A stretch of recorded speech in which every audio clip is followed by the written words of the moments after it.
Yeah, that's. Let me start with the main question right now. Everybody's talking about the silence that is happening between Iran and the United States. And I think nobody can explain that what's going on, what is happening behind the scene. But from your point of view, what is going on? There were no attacks in the last 3 days, if I'm not mistaken, Hmm. more than 72 hours. That's right. And there is no attack, Iranian attack on GCC countries as well. What is going on in your opinion? Well, obviously, Iran is not going to attack uh, U.S. assets or anyone in the region if it's not attacked. We did not start the war. We didn't start the escalation. We didn't restart the war. We always negotiated in seriously. The Americans last year, they used negotiations as a cover to start the 12-day war. They did it again 5 months ago with this war. So the Iranians take their agreements very seriously.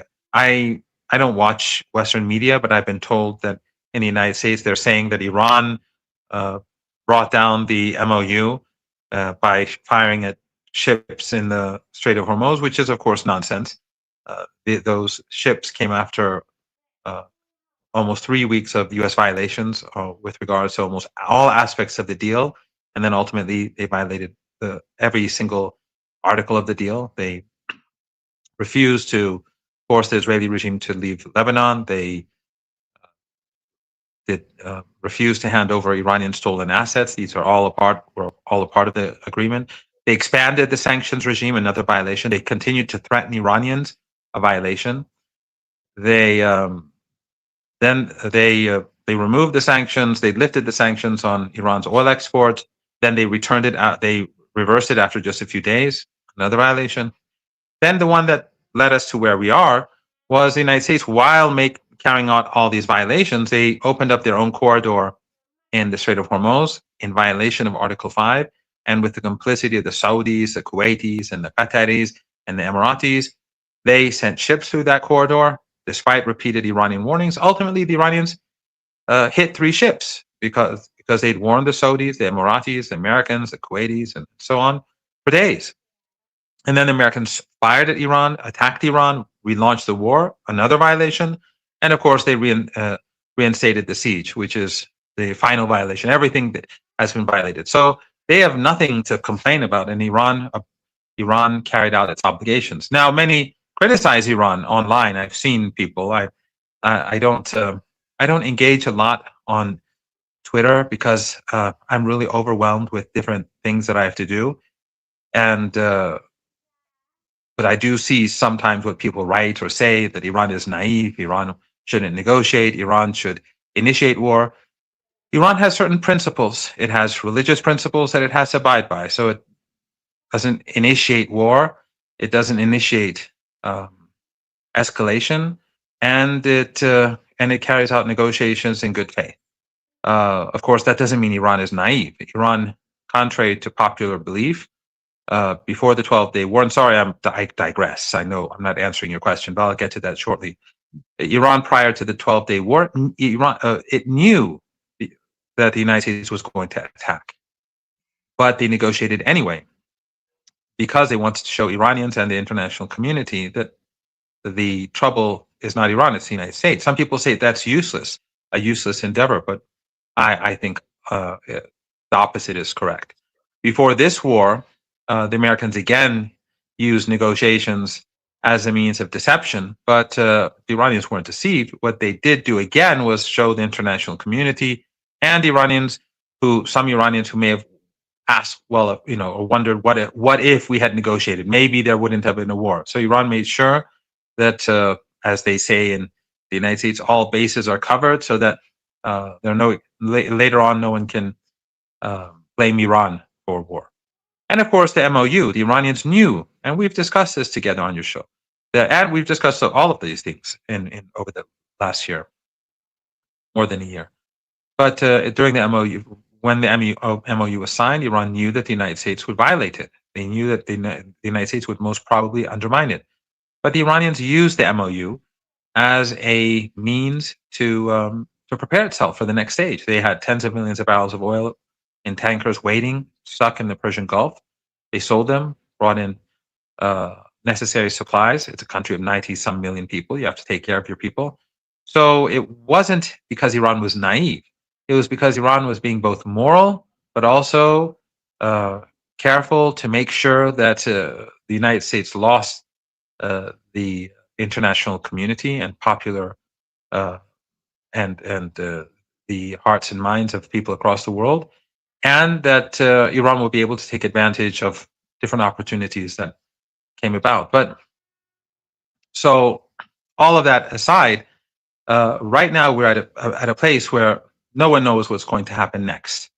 The United States, we do not trust the United States. No one trusts the United States. So, and the United States has gone quiet for the last 3 days. Now, why has the United States gone quiet? I don't know.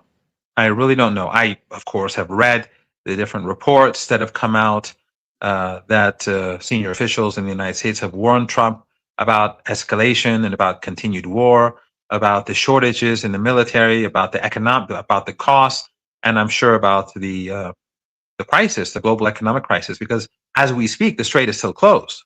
The Strait of Hormuz is not open. So the shortages, the global shortages are growing. And then the Red Sea, of course, has been added to the problem for the United States. And we've seen Ansarullah in Yemen take out key Saudi installations.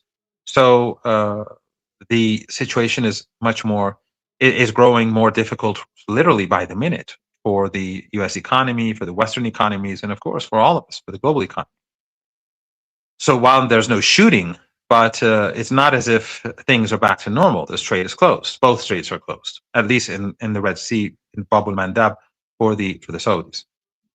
So the question is, what are the Americans planning? Is it truly what these journalists are saying, or these reports are saying, that Trump is